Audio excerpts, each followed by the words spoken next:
Good evening, everybody. Welcome to Homes and Safe Communities Scrutiny Committee meeting on the 17th of May, 2023. It is 6 o'clock, so we're just going to start the meeting. May I remind everyone present that the meeting is being live streamed as well as being recorded via the, it is being live streamed as well as recorded via the internet, and this recording archived for future viewing. Could all participants please mute themselves when not speaking in order to avoid any background noise or feedback when other participants are speaking? If a participant wishes to speak, can they please raise their hand up if seen on screen, or use the raise hand function? If a participant raises their hand via the function and is not subsequently invited to speak by the chair, please could they turn their camera on to indicate or place a message in the chat function. When invited to address by the chair, please could all participants ensure that their microphone and camera is on to ensure that they can be seen and heard when actively participating. If this is not possible for any reason, please bring this to the attention of the chair and/or Democratic Services Officer as soon as possible.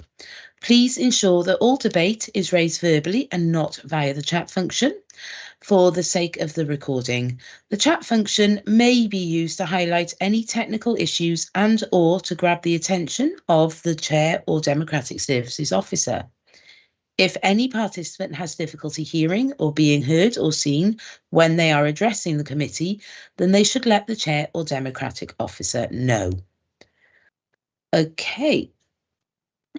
So on to agenda item 1, which is the election of the vice chair. So can I take nominations, please?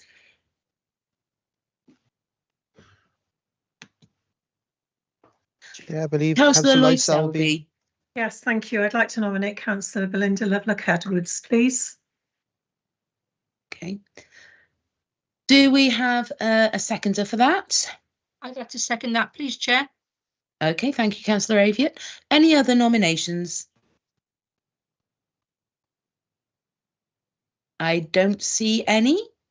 As there is only the one nomination, I don't see we need to take a vote. I say welcome back as Vice Chair, Councillor Lovelock-Edwards. It'll be a pleasure working with you again.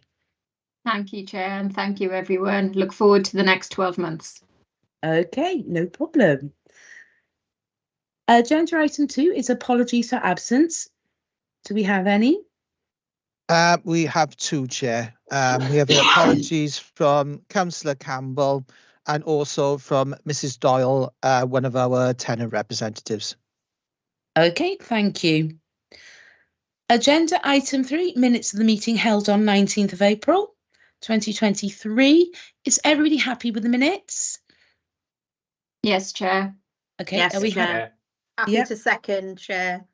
Okay, so the minutes have been accepted. Item number 4 is to receive declarations of interest and the nature of interest. Do we have any? I don't see anybody raising their hand. Okay. No. Item number 5 then is Her Voice Wales, and we have Michaela and the girls coming in on that. If you would like to come in with your presentation, please, ladies. Thank you, Chair. I'm just going to hand it straight over to the Her Voice Wales members to start with their overview of the project. Thank you for letting us speak today. So we're part of a group of girls from the Vale of Glamorgan called Her Voice Wales that meets to talk about issues that affect girls. However, at the moment, our group project is focusing on sexual harassment. We continue to discuss some of our concerns, but wanted to do something to inspire change around these topics, which we started in our community. Our community safety campaign, We Don't Feel Safe. Our focus is to work towards making changes in our community regarding street safety and public sexual harassment. We developed and undertook a survey which received 129 responses from the young people in the Vale discussing safety in the community. We wanted to hear from young people about their own experiences of safety, catcalling and public sexual harassment to gain an idea about the possible severity in the Vale, to see if others felt how we did. This was validated in the results of the survey. Following the survey, we used the data to compile a report to send key stakeholders and people that we generally felt would be able to support us in tackling some of the concerns we have. We wanted to use these findings to create change in our community by educating people on the issue and creating a possible safe spaces programme throughout the Vale. We wanted to share that we've been working on our campaign to hopefully gain some support in our goal to help stop public sexual harassment. On March 31st, we held a showcase event to council members in the council chambers and key decision makers on influential people about what we have been doing. We presented a similar presentation to ask attendees to participate in focus groups that allowed us an open discussion about our three main concerns. We're now going to show you a video to highlight some of our key findings in the survey we ran, and after, my other two members, Galata and Jamie, will speak about our other concerns. I'm just going to share my screen. I hope that technology is on my side. So if we have any sound issues or anything, please let me know.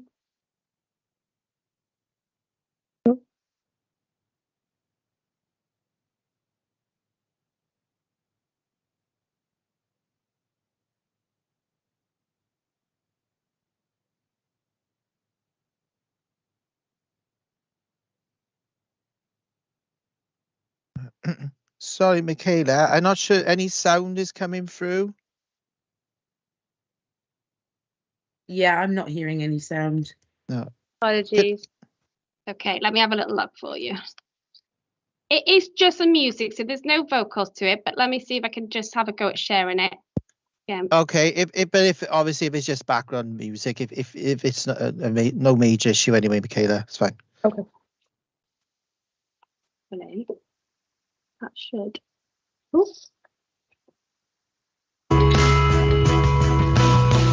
Yeah, it's on now, Michaela.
And I'll be continuing on from what my partner just said, and I'm about the report findings.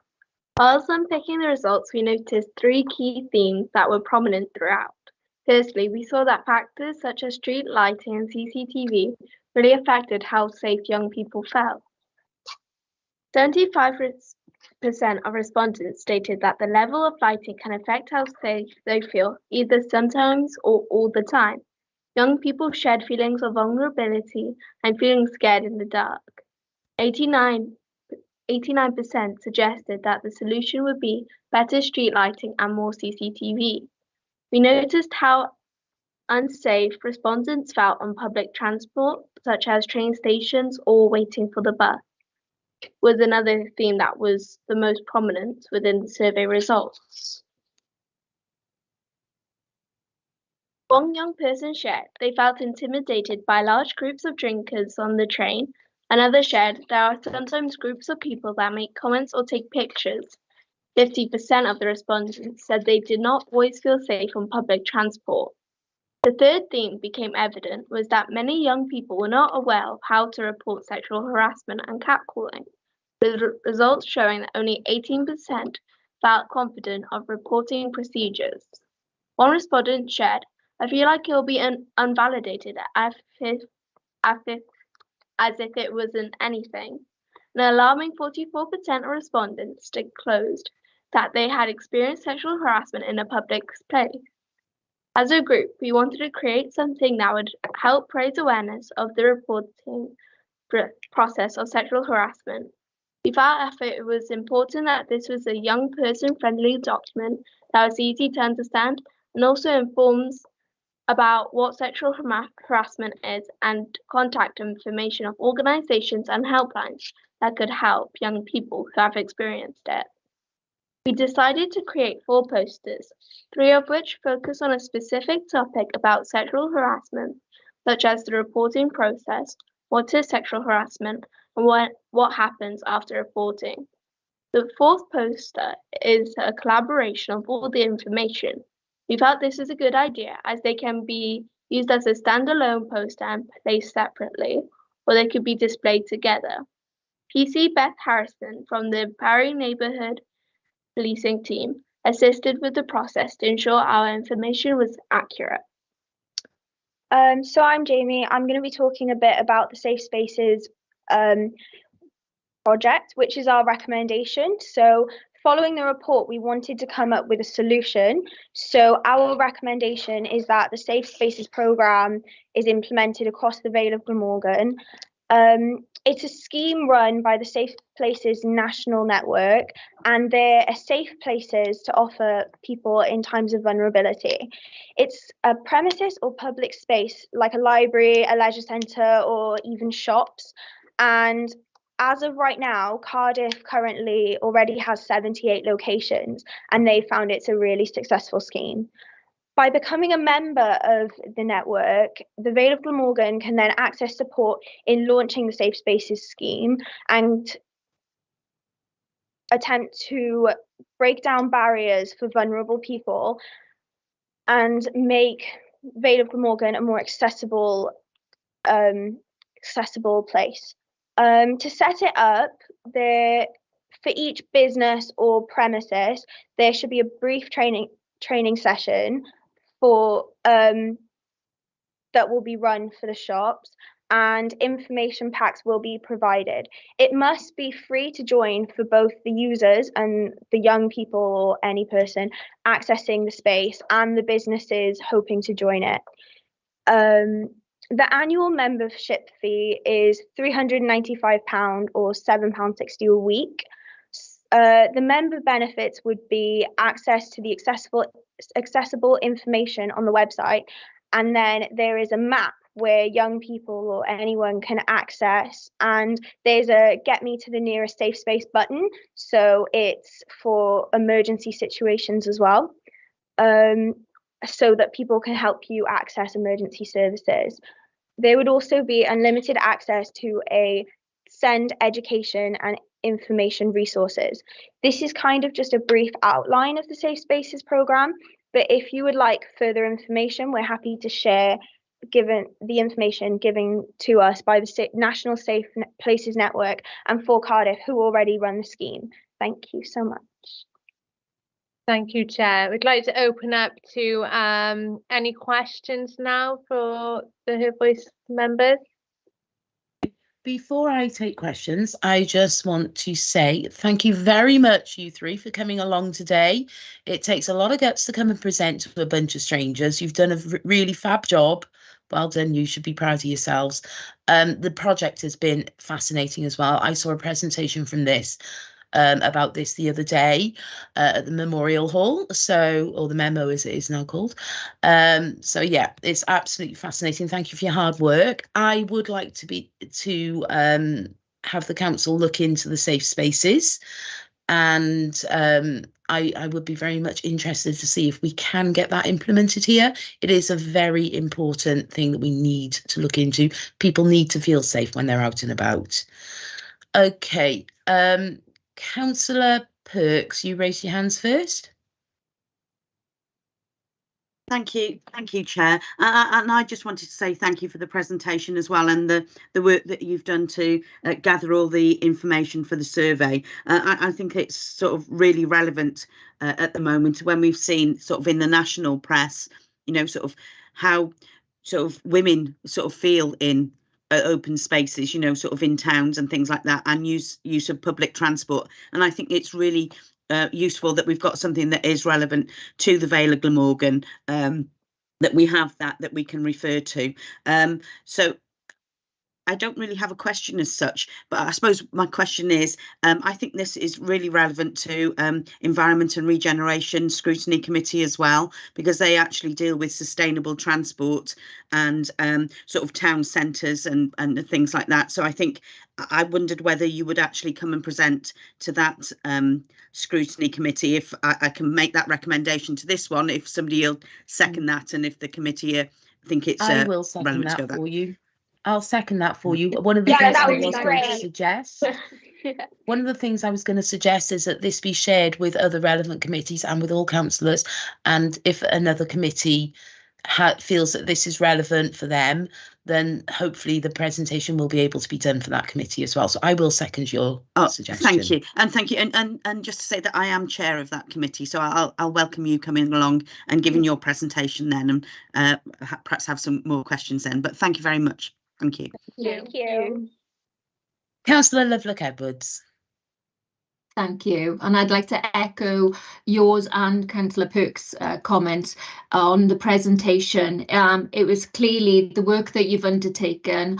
I'd like to say I welcome it, but it's actually quite sad that as young women, we feel that, you feel that you have to come to these sort of meetings and actually put forward such a proposal. And as Councillor Perks has already said, it's very relevant and timely because of the recent Me Too and the vulnerability that women and girls still feel in society. So thank you for raising awareness, because sometimes we look at it from an adult's perspective and not from a young person's perspective.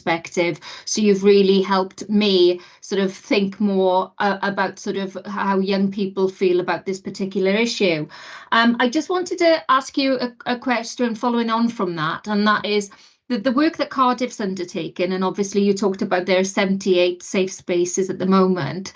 And the feedback you had, I assume that the council were very much on board with that project and were willing to sort of help financially as well as from a sort of a media perspective. And I also wanted to ask you in terms of the larger police presence. And you said you'd had some help from a local PC. And has the local police been responsive to this, to take into consideration the real findings that your survey has made? And don't feel that you can answer every question, because I appreciate this is just the beginning of a journey for all of us here today. But if you've had any thoughts on that. One point I wanted to make is, as adults in pubs, which of course you won't be going anywhere near for quite some time, there's an Ask Angela, which perhaps you might be aware of, and I don't know if that's the training pack into you're looking to build on that. So just be keen to hear your views on that, and I'll be quiet there. I've asked a lot of you, so I'll be quiet now. Police. Yeah, so we hand them over for the police question, and then maybe I can help a little with the others. Yeah. With regards to the police, the local police have actually been really on board. They attended our recent we did like a presentation, a meeting day, and we had both transport police and like local police there as well. So they've been really on board. We've had local officers, as you said, join in with the posters, and they've said about putting them up and spreading them themselves as well. So that's really great. Social media take over. social media. Oh yeah, and they sorry, they said about us doing a social media takeover for the South Wales Police to discuss more about what we've been talking about as well. Yeah. Good. Okay. Yeah. So in regards to your safe places question, I believe I was in contact with 4 Cardiff who run the scheme in Cardiff. I can forward you any relevant information following the meeting, but I believe they were helped financially through the Safer Streets bid. And that's as far as I know on financial support for Cardiff. I'm sorry, can you repeat your other question? I think the other area was around like pub venues and the Ask Angela. Oh, Sorry, yeah. I'm not in the camera. Discuss that. So, and I think the girls will probably echo this, and this is probably one of those barriers for young people, that actually they can't go into those kind of locations where those kind of schemes are set in place. So I think the idea, and this is why I think they're so passionate about the safe places, is because actually it can open it up to local businesses that could be things like your corner shops, your Tesco's Expresses, areas that young people would feel able to go into, because obviously they're not going to feel comfortable going into a nighttime venue. So it's that sort of championing that kind of like leisure centres, like public spaces, library. So I think it's thinking across the board of all our residents, not just maybe adult females, but actually young people as well, because they will feel vulnerable when they're out and about. So I'll jump in on that one. In regards to your training question, what's advised by the National Safe Places Network is that the training is delivered by someone who's been in that situation. There's no degree level. It's more of a raising of awareness, giving the shop or the premises owners the opportunity to learn what to do if presented with the situation. So we're talking maybe being provided with whom they need to contact if someone's walked in and they're having struggles with their mental health, or someone discloses something. It's sort of receiving that training on more of the awareness rather than a serious in-depth training of what to do next when presented with a vulnerable young person, adult, whomever. Okay. Thank you. Councillor Carroll, if I can bring you in now. Yeah, thank you, Chair, and thank you, girls, for the presentation. You spoke very well and put the case across fantastically. 2 points, really. The first one, I completely agree with you on the point about street lighting and CCTV. It's something that I and many other councillors have been raising for quite some time, and I think that the more voices we can add to the campaign for that would be the better, and it would be a pleasure to work with you, and I can certainly introduce you to other councillors as well who aren't on this committee, who I know have been raising this point for a long time. The second point was just a point of clarification. You talked about a membership fee. Was that payable by, I'm assuming that was payable by the organisations that sign up to it? No. And not. Sorry to interrupt then, I apologise. No, the membership fee would be paid, it has to be free to the premises that sign up. The membership fee would be responsible of the council. So it's £395. And that's just for the authority to pay, is it? Yes, it's per district. Yeah. So £395 per district annually. Yeah. No, that's fantastic. I thought that's what you meant, but just wanted to clarify it, because obviously we want to make it as accessible and invite as many people to participate as possible, really. So just wanted to check on that. Brilliant. Thank you so much. Thank you.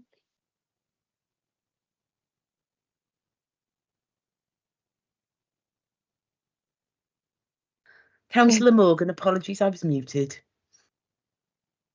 Thank you, Chair. I've unmuted myself. Well, so the questions I wanted to raise have already been dealt with, really. So I just wanted to commend these brave and articulate young women for the way they've made this presentation tonight. I certainly didn't realise the extent of difficulties facing young people, because I'm not a young person at all. But I do agree that this presentation needs to be shared with other committees and indeed with everybody. It's good to know that the police are on board. And again, it would be good to know that this concept is shared widely with shops and local businesses who might want to get involved, because I think a lot of people aren't going to be immediately aware. So, but anyway, but thank you very much. And I'm sure that we're at Edam in this committee that we all want to support you. Thank you. Thank you. Mike, did you want to come in on that? Councillor Collins, I'm happy for members to ask their questions. It was just to give some general information around the responsibilities related to the council, but also related to the Community Safety Partnership, which I think will be the key driver for any actions that flow from the report. And I just like to update committee on some of the work that's ongoing already. Okay. Thank you. Okay, so let me just check who was next. Councillor, hang on. I've got Councillor Burnett, Councillor Wilson, Councillor Lloyd Selby, and I can't remember which order was which. Councillor, I think yeah. that looking at the numbers on the side, I think it was me. It's up to you. I'm actually attending here as cabinet member responsible, but if you'd prefer me to wait until committee members have spoken, I'm happy to do that and speak alongside Mike. Just to say, Chair, that would be then Councillor Lloyd Selby. Yeah, I was Obviously, just because trying we to. have the two cabinet members just ahead. Yeah, I was just trying to work out who's on the committee now, because I since we changed everything over, I can't remember it all. Yeah, it's Okay, Councillor Lloyd Selby has joined us in lieu of another member. So Okay, thank you, Councillor Lloyd Selby, if you'd like to come in. Sorry, since the new, it's getting used to who's who now again. Absolutely, that's fine. So can I just echo my thanks for such a clear presentation, and also thank you for raising our awareness and understanding of such a difficult issue. I've got two questions, if that's okay. The first is in relation to the information you gave us about the number of surveys you've received. That sounds like a really high response rate, which is really encouraging. Did that come from across the whole of the Vale of Glamorgan, or were there any gaps? And my second question, you told us that only 18% of the young people who responded said that they felt confident about reporting an incident. And so I'm just wondering, where does the information rest for young people to find out how to do that? So, for example, is that information available in every school in the Vale? You might not know the answer to that, but it's just trying to understand, how do young people find out how to do that? With regards to answering the survey, we did ask Vale-wide, but there was a bit of a gap in terms of rural Vale, and it was mostly Barry. And then also when it comes to 17 plus, there was a bit of a gap there. It was mostly younger people. So the survey was shared out on social media, and the members of the Her Voice took it around our summer fun event, and just primarily the events were held in Barry as a central location for the event. So the uptake of respondents were majority from Barry. But the girls took it out on their to their schools, to their peers. And as Jamie just stated, there was a gap, sort of 17 plus. And with the posters, we're trying to implement the information that you need with it. So you can now find it online, and you can find it in schools and in the public spaces, such as a medical centre if you need to go, or literally going to a bus stop. You can kind of see it in places. And those posters have the reporting process on them.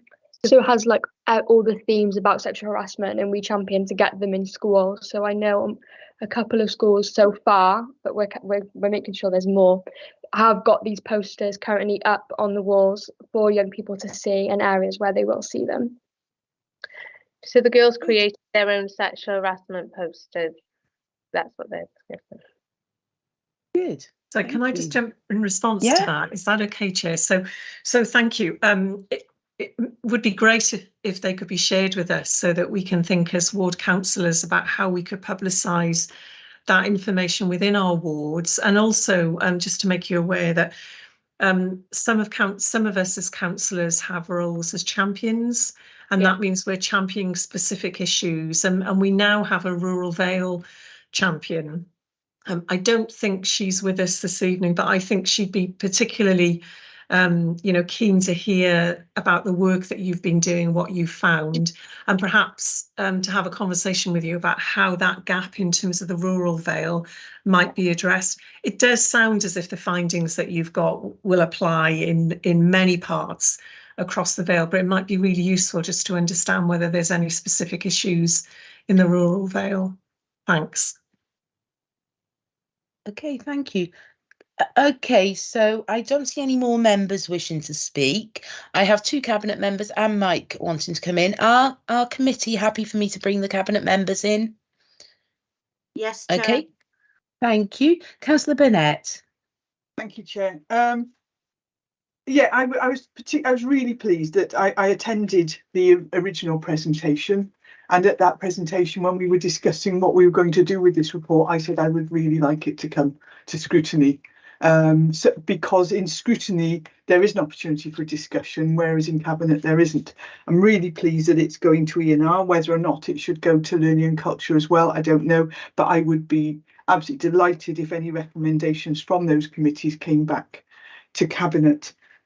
I've actually been at a conference all day today, and one of the key messages from that is that we really research the lived experience of people within our communities. And you've done that. You've actually put it in absolutely crystal clear, the scale of the problem.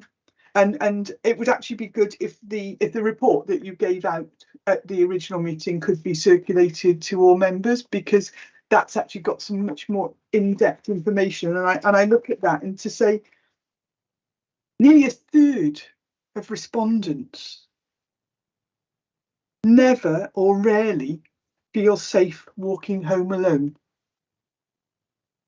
Another third sometimes feel safe walking home alone. Now, sometimes that's not sometimes feel unsafe, it's sometimes feel safe. So that's 2/3 in effect saying that they hardly ever feel safe walking home alone. And when I first heard that really hit home. And it's an awful thing to say, but actually I think quite a lot of us on this committee are of an age that we would have experienced the same feelings, or heaven forbid, some form of harassment or assault. But it's really good that you're doing something about it. And just to say that taking it forward, today I've actually had conversations both with the Chief Constable of South Wales Police and also the Director of Transport for Wales, and they are really keen to learn more about your work. And if has been suggested, and I think others will probably discuss that we actually go out and about in communities to look at where some of the problems are, they would like to join us. And I think you've done such a super piece of work here that I think more people need to know about it, and more people need to know that we really want to do something about it, so that it's a minority that feel unsafe and it's the majority that can get out and about enjoying their community. So thank you hugely, and I look forward to seeing where it goes next. Thank you very much. Thank you. Thank you. Councillor Wilson. Yeah, thank you very much for the presentation. I think it was really interesting. And just from my perspective, I'm the cabinet member for neighbourhood services, which includes things like engineering, things like road design, pavements, grass and foliage and everything around there. And what I'm really interested in is obviously trying to make our environment as safe as possible. Given the fact that we have budgetary constraints, as you appreciate, and obviously environmental considerations as well, like lighting can be an environmental consideration, as you know. So we want to encourage wildlife, but also we want to make the area that you walk around safe as well. So sometimes it's not as easy as it seems. So, you know, but I am interested, like the leader is, in areas where perhaps we could look at areas where people feel unsafe and what we can do from an engineering perspective to make things safer. I'm also very interested, although I'm not responsible for planning in the cabinet, I was looking at new design in areas to make it safer for people to walk around, as a, you know, not just in terms of you know, feeling unsafe in terms of areas, but also like making sure that we have roads and access points so that people can feel safer to walk around. And I think, you know, there are some issues there, and sometimes the topography of certain areas do not help, as you know. I mean, Barry's quite a hilly place. Penarth, where I represent, is not so. But on the other hand, we have our challenges as Penarth. And what I'd also like to say is, obviously, I'm sure, I know I'm a Twin Hattie councillor, that means I'm on Penarth Town Council, that if you liaise with PYA, Penarth Youth Action, and perhaps a little discussion with them, and maybe they or yourselves could do a presentation to Penarth Town Council at a future date, that would be really helpful, and that'd be very welcoming. So thank you. Thank you. One of our members of Her Voice Wales is actually a Penarth Youth Action member as well, so we'll make sure to speak to them. Thank you very much. Good, you got connection. Thank you very much. That's brilliant. Thank you. Mike, if you'd like to come in. Chair, Councillor John has put his hand up, and Councillor John will at the moment be responsible for the community safety function within the council, although I appreciate he's very new to that role. Okay, I'll bring Councillor John in first and then I'll come back to you, Mike. Thank you very much, Madam Chairman. I'd like to thank the group for the presentation tonight. Absolutely excellent.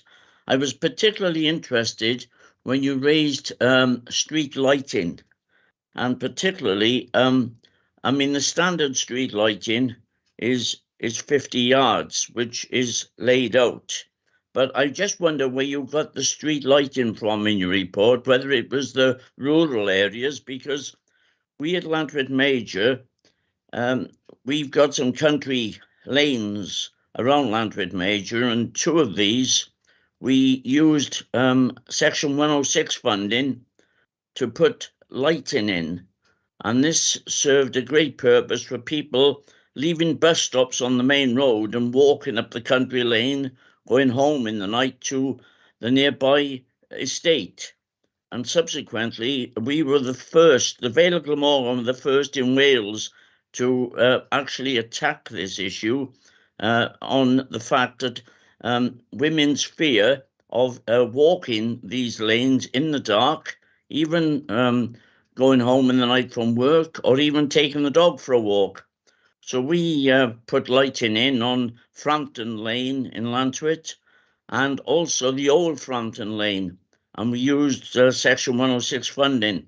I'm very interested in what you've said tonight, because obviously we need to recognise where these problems are with lighting, and then we can move from there. And obviously if the funding, because the funding is the big issue, as Councillor Wilson will be left with, obviously, but at the same time, there are ways and means to get around these things. So I would love to hear from you. Thank you very much.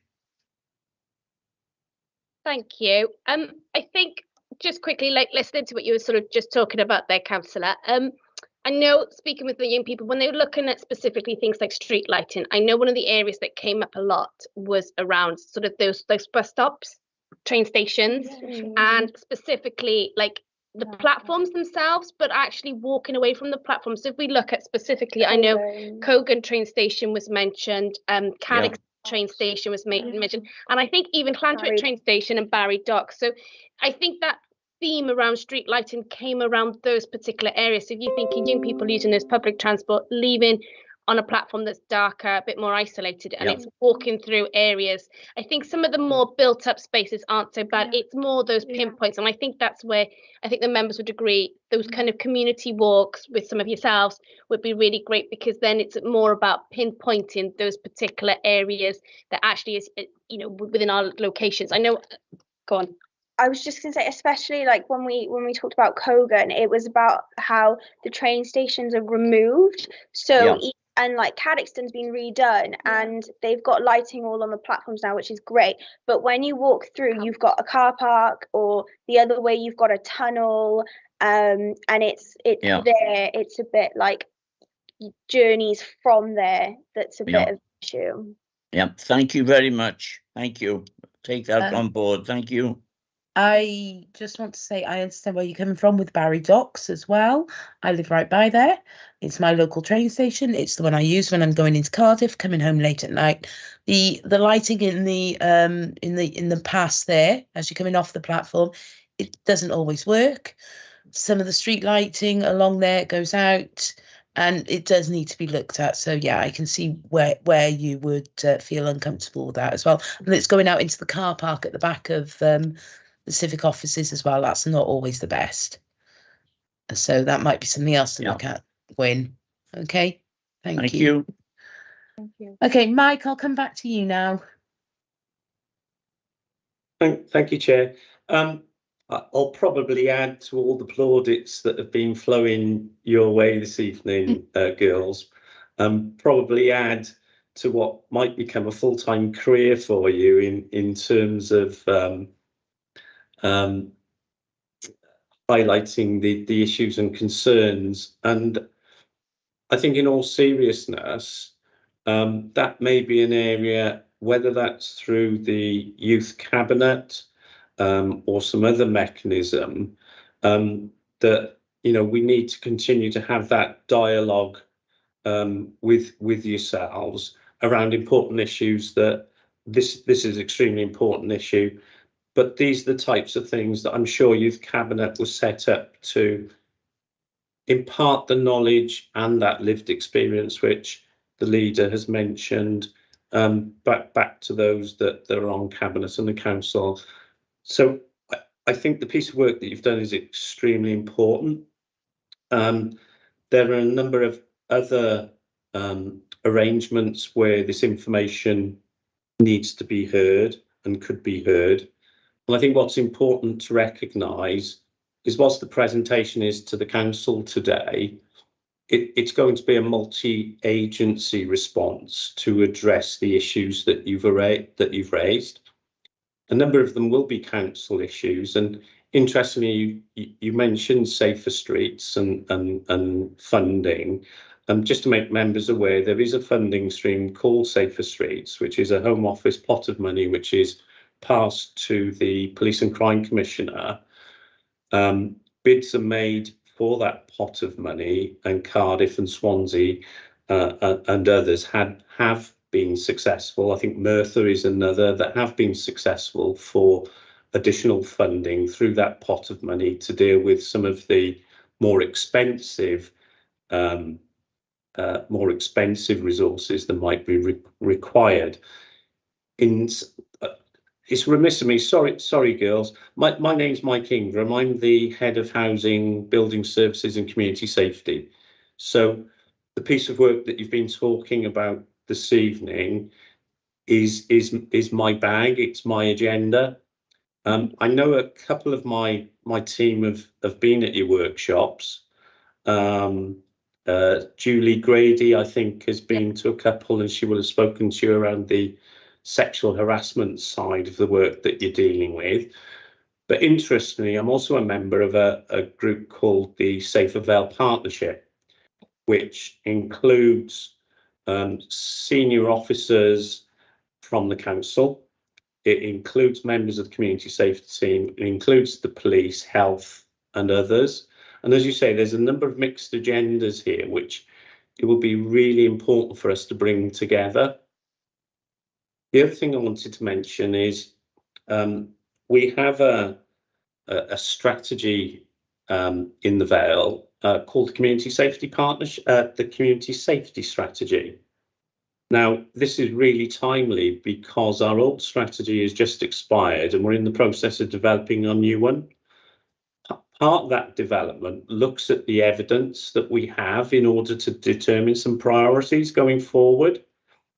So one of the things I'd suggest, given the representatives on the Community Safety Partnership, and as I say, I'm sorry, it's going to sound like another meeting that we might want to invite you to, but it's a really important avenue for this message. And the reason I mention that is the Community Safety Partnership is overseen from a governance arrangement. So, you know, we're overseen by a number of other agencies by what's called the Public Service Board. The Public Service Board includes obviously the chief police officers and other more senior representatives perhaps than sit on the Community Safety Partnership. But our community safety strategy will be approved and adopted through the PSB, through the Public Service Board. So it's just to give you a guarantee that the information that you've provided is going to be heard, and it will be heard at the most senior levels, both within the council and outside. I think we're intending to meet with you to talk about the Safe Places scheme. I know Julie Grady's been on leave, and I think she's due to meet with you to discuss how we can facilitate that. So that's an area that we're looking to do going forward. And I guess the last thing, we're also responsible for the CCTV, and following on from Councillor John's point, which is about and the discussion you were having about specific locations where we could perhaps get the biggest bang for our buck, if that's the right term. If we can sort of work with you and identify those key hotspots, and then obviously we could look to perhaps concentrate on those in the first instance. And of course, a number of the issues that you raise aren't going to be addressed overnight. They will need some planning. And of course, we can work with you to build those in. So hopefully that provides a little bit of reassurance for yourselves that the work that you've done is really important and is going to be heard.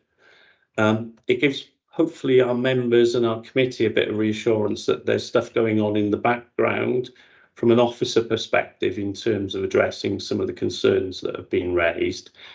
And as I say, I think what might be useful is we bring a report back to this committee in relation to the community safety aspect, and specifically in relation to this in a few months' time, to sort of say, well, what have we done and what are our plans then going forward? That might be a useful way to keep this current and on the agenda.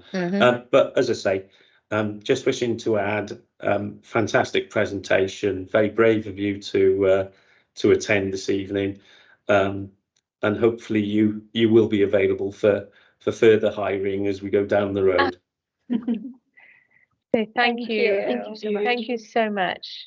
Just to add, I would just want to say a massive thank you so much for letting us use this platform this evening. What we can also do, actually, Chair, is maybe we'll do is circulate the report that the girls have written to Mark, I think, and then maybe he can circulate it then to all those attendees within the meeting. I think we can do that because I think it's been highlighted that it'd be a really good read and just to break down.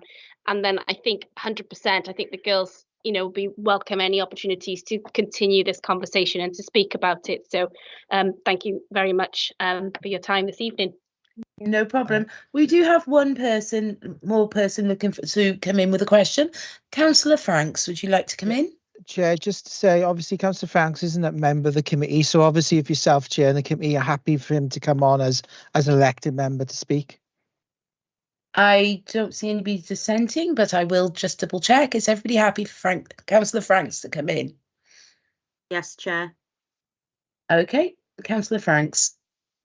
Thank you, colleagues, and thank you for the presentation, which was very interesting. It might be interesting also to note that there is a campaign currently underway in Dinas Powys to provide lighting to many well-used but dark footpaths. Now, this followed an assault by a young girl some time ago, getting off Eastbrook Station. So there is a theme here, isn't there? It has proved very, very difficult over the years to secure funding for streetlights. We hear warm words, but I'm afraid no light. However, the local campaigners have managed to get lighting for Dinas Powys station. They're up and running, and they're much welcome. And in Eastbrook, we are also we've secured the promise of funding from a housing association. I was interested to hear Gwyn John's comments about his success about acquiring funding. That was useful to hear, Gwyn. What I would say is there are other important footpaths that link, for instance, Penarth Dinas Powys and the secondary school that desperately need lighting. And with all the warm words I've heard tonight, I think I'll be dropping a line to the cabinet members to highlight our problems, though I'm sure they are aware of these difficulties. And I know I can't propose anything, but I think it would be very useful if committee resolved to write to cabinet members regarding the funding of lighting of the paths that we've been talking about so much tonight. Thank you very much, Chair and colleagues. Okay. Thank you. Okay.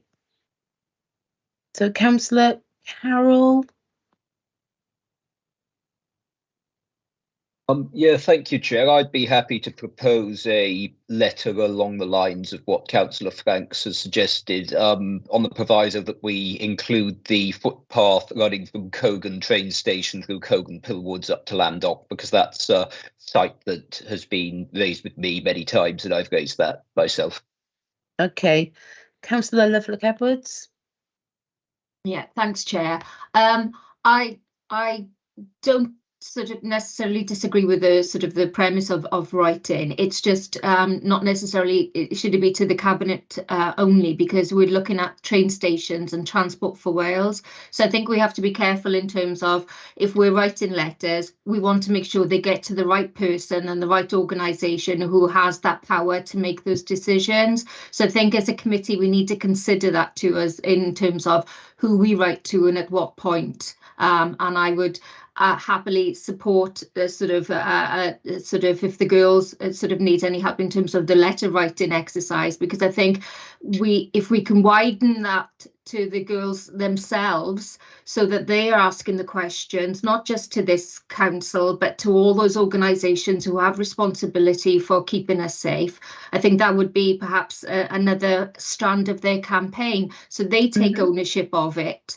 Rather than it just being councillors writing to the cabinet, and it should be from the, us supporting the young women to do that strand of the campaign themselves.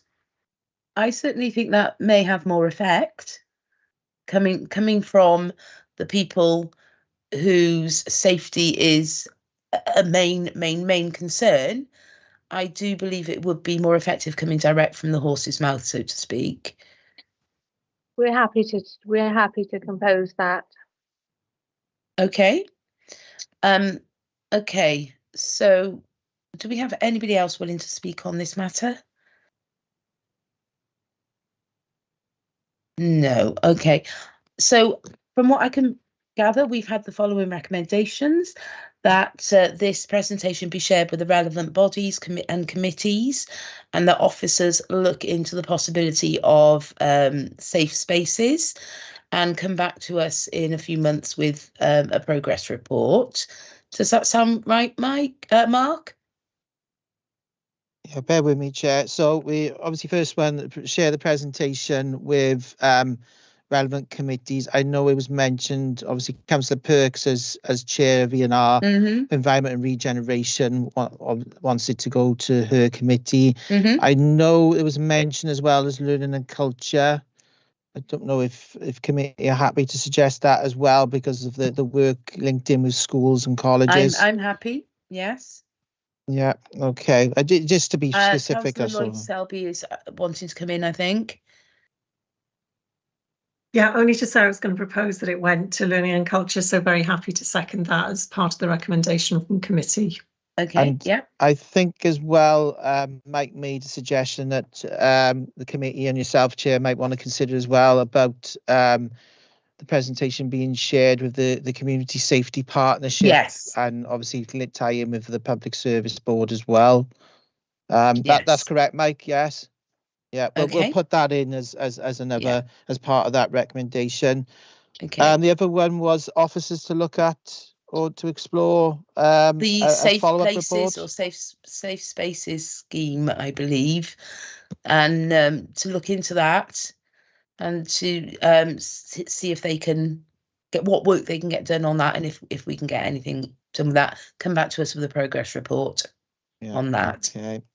And I would also like to see Cabinet discuss that as well at some point, but we may need to wait until we get a report from the others first. Yeah, and in that case, Chair, I mean, obviously, if we get an update report, we can always refer it on to Cabinet anyway. Yes. And for their consideration.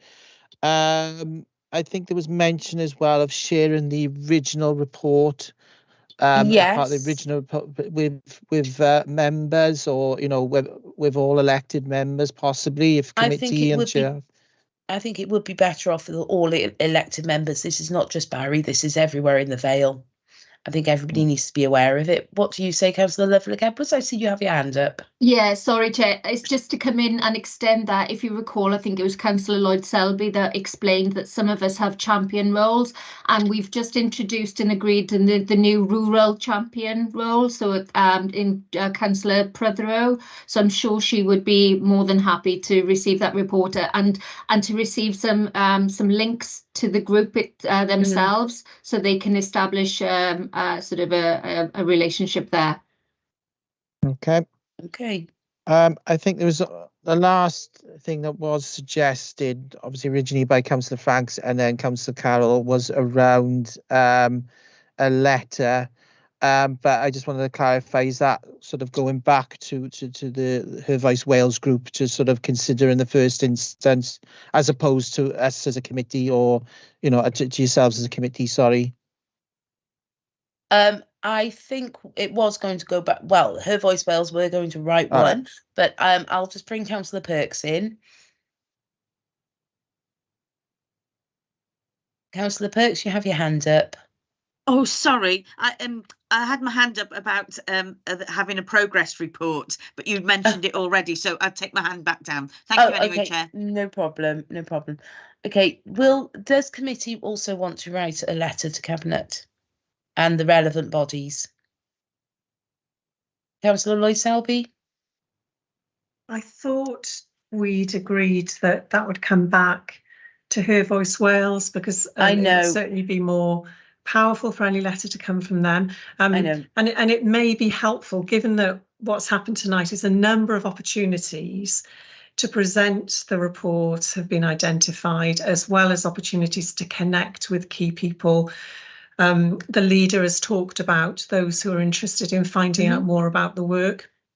It might be helpful for some of that to actually play out, so that Her Voice Wales can then think about what their ask actually is, if they want to build on the work that's already happened. I mean, that's a matter for you girls.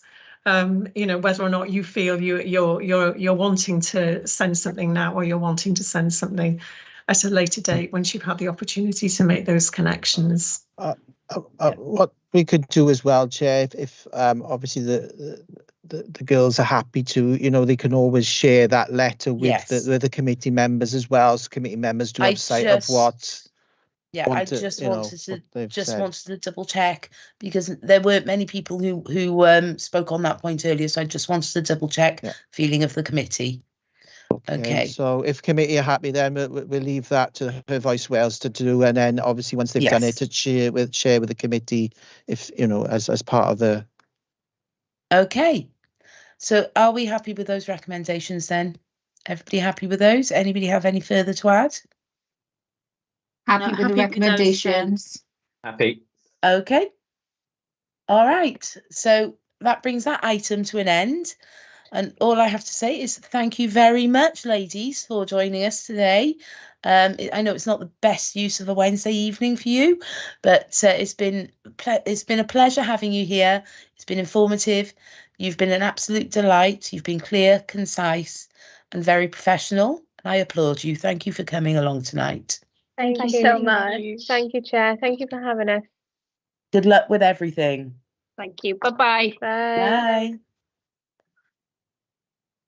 Okay, so agenda item 6 is the rapid rehousing programme.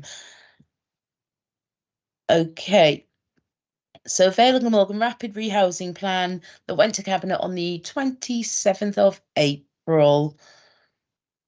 Mike, are you taking this?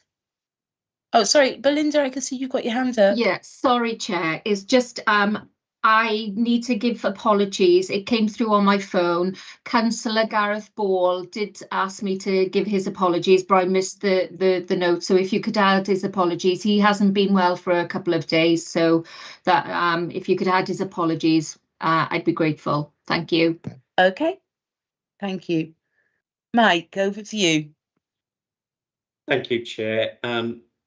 There's a little bit of a double act this evening. I'll introduce the report and some of the more general themes around the reason for it. Nick Jones, our operational manager for housing services, which covers a significant proportion of the report and has been instrumental in terms of authoring it, will be able to, between us, will be able to answer any specific questions. In terms of the report itself, as members can see before them, the report has been to Cabinet, went to Cabinet on the 27th of April and has been referred to Homes and Safe Committee for consideration, and subject to any changes being received, for agreement that it be submitted to Welsh Government. Just a little bit of background. Rapid rehousing plan is a requirement of all local authorities. Each local authority is required to produce a rapid rehousing plan for submission to Welsh Government and for approval. Cabinet in principle have agreed the plan as written, but clearly there's an opportunity this evening for members to consider, and as I say, may wish to change or to comment on elements of the plan that may need to go back to Cabinet. Just so that we're probably all at the same position, I'm sure as members you're acutely aware we are in the middle of a massive housing crisis in the Vale of Glamorgan. We've got 6,000 or so people on our waiting list. We've got 240 or more people in temporary accommodation waiting for permanent housing.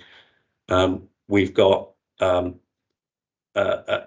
hotel that we commission that is costing an absolute fortune, which at the moment is partially subsidised by Welsh Government, and we're thankful for that funding, but with no acknowledgement that any future funding will be available from Welsh Government going forward. And I would point out that temporary accommodation, whatever form it is in, whether it's bed and breakfast or shared housing or hostel or whatever it may be, for those that live in that accommodation, it doesn't really provide the stable, sound foundation in terms of those families and those individuals moving forward. And I think what the plan looks to do is to recognise that it isn't suitable. Temporary accommodation, it isn't suitable. It shouldn't be the initial response, let's put it that way. We understand that temporary accommodation should be there for an emergency purpose, but as we can see from the report, and Nick will allude to, you're a long time in temporary accommodation before you moved into permanent housing. The report also highlights the fact that, and whilst it sort of points, shines a light on single persons, rapid rehousing isn't just a single person issue. It's predominantly, that's where our priority is at the moment as a council, because of the type of accommodation that is available for single people. But as we know, cost of living crisis, the issues that we have with Section 21 notices for families is increasingly a major problem for this council as well as other councils across Wales. This isn't just a Vale Glamorgan issue. Just so that we're clear, rapid rehousing is really a plan which recognises, as I've said, that homelessness should be, if at all possible, preventable, if we can. If it's not preventable, that it should be short-lived, and that people who require housing should have the relevant support and wraparound support that enables them then to move on with their lives and supports them within the communities that they then live. There's an awful lot of work already going on in this area, and I wouldn't like to say the rapid rehousing plan is something new. It isn't, and members of this committee will be aware that we developed something very similar to this a couple of years ago with the Task and Finish group, and members that were on that Task and Finish group will recognise a number of the challenges and a number of the solutions. What I would say is that the challenges are much worse than they were a couple of years ago. That's partly driven, as you can see from the report, the associated report, that's partly driven by recovery from COVID, and we've not recovered from that position. And we continue to use the hotels that we did during the COVID crisis. It is partly driven by changes in legislation, and this is specific to single people. I've been in housing for decades, as people will be aware. When I started 30 years ago, single people weren't included as a priority group for rehousing. Over the years, that position has changed to a position just probably about 6 months ago, where Welsh Government, via statutory instrument, have indicated that effectively all people who are in housing need are now in priority. And as a result of which, from a statutory response, from a council response, we are required to provide solutions to everybody. The reason for the change in legislation, primarily, I think it was to deal with what we know as sofa surfing. We've known for many years that there is hidden homelessness. And what this actually does is to bring that hidden homelessness to the fore. So we are acutely aware now of what that level of hidden homelessness is. And as a result of which, we, through the plan, look to identify, so it's about looking at the supply and the demand. It's a look about the issues that we have to hand now. But what the plan does, it enables us then through that prism to think about what are the solutions that we need to be considering. If I take you primarily to the report following that introduction, you will see from the report some of those considerations that I've just mentioned: cost, numbers of temporary accommodation units. The areas that we've identified within the plan that we feel need prioritisation, resourcing, further exploration, fall into a number of areas. We all know that rapid rehousing can only happen if we have more accommodation. More permanent accommodation. That's the only way that we will find ourselves moving towards a solution that this council sees as a corporate priority in terms of homelessness and reducing homelessness.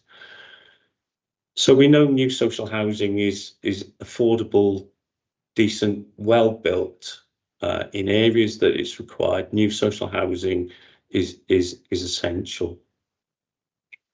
I've mentioned private landlords as well as an option, and this is primarily around the work that we're already doing with a number of private landlords about shared accommodation and potentially looking at sharing as an option. And we highlight what the factor is here specifically for single people.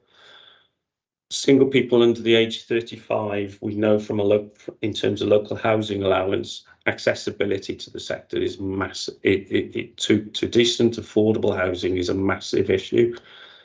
Local housing allowance means that shared room rate applies, and therefore, if you're under 35, accessing accommodation is extremely difficult in the Vale of Glamorgan at the moment. We also know that rent levels are on the increase, and we're seeing substantial numbers of Section 21 notices being issued, where landlords, sometimes through no fault of their own, and you know, I'm not casting aspersions on all landlords, but the cost of living pressures are also impacting on some of those occasional landlords that have to pay mortgages, and interest rates are a major factor in some of their decision making clearly. We have ambitious proposals as a council for new council-owned temporary accommodation. And it mentions in the report, and just an update really, because it says that there are plans to purchase. We have actually now purchased Olive Tree Lodge, and proposals are underway now in terms of its conversion to first class, well managed, appropriate, sustainable accommodation with residents well supported. And I appreciate that from a local community perspective, these projects can sometimes raise concerns, but if I highlight the Court Road development, which is our first foray, I suppose, into our own temporary accommodation, that has been a huge success, an absolutely huge success. So, as I say, if we look at some of those other priorities that are in the report, we talk about our prevention work, and I've already mentioned prevention is better than cure. We talk about homeless leasing. We've, in the past, worked in collaboration with a local housing association partner, Havard Housing Association, who had a leasing scheme called Catrevi Havard. They've worked with private landlords in the Vale of Glamorgan to bring those properties forward, particularly for our clients. For one reason or another, Havard Housing Association are reviewing themselves as an organisation and what services they provide. And what the report is suggesting is that the council should develop a business case to take over those landlords and the support of those landlords, and expand our own social leasing scheme within the Vale of Glamorgan. We talked about shared accommodation, and this is about utilising the council's own council accommodation, permanent council accommodation, and allowing that accommodation to be shared between a number of individuals. And this is purely about maximising the amount of accommodation available to people who are currently in our bed and breakfast, our hotels, and what, frankly, you know, we've had a number of press reports, haven't we, recently been highlighting some of the issues around cooking, access, and a variety of other things. And hopefully this will allow, obviously, a better form of temporary accommodation to be evolved, and a suggestion that we should pilot that and see what are the issues, what do we need to ensure that it's as successful as it can be. We also flag changes in our Homes for You policy. We highlight there that as the policy currently stands, 52% of our lettings are made to households who are not statutory homeless. Now, what I'm not suggesting is 100% of all properties be let on that basis, but we need to think about how do we increase through the allocation policy the access to our accommodation, scarce accommodation that we do have available. Moving forward, a more controversial area, I guess, properties with age designation. With the last change of legislation about 15 years ago, we de-designated 60 units of older persons flats accommodation, the majority of which was in Barry, on a number of developments. And that has provided us with a resource that we didn't have, because bearing in mind that most of our accommodation built by the council was post-war and was family accommodation, was not built for single people and for couples. Provided us with 60 units of accommodation that we didn't have without having to build that accommodation and the long lead-in times. With those 60 units, there is still an age designation. So members at that time, 15 years ago, decided that they were prepared to consider reducing the age designation to 40 years of age. Unfortunately, that doesn't help many of those who are currently in bed and breakfast and hotel accommodation, because the cohort in the hotels are predominantly under 40. And therefore it doesn't provide any additional resource that could become available. And therefore one of the topics and one of the areas there is a discussion point around those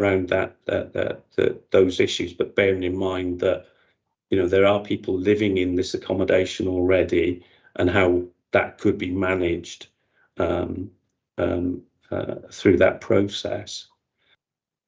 We also raise the spectre of our local lettings policies.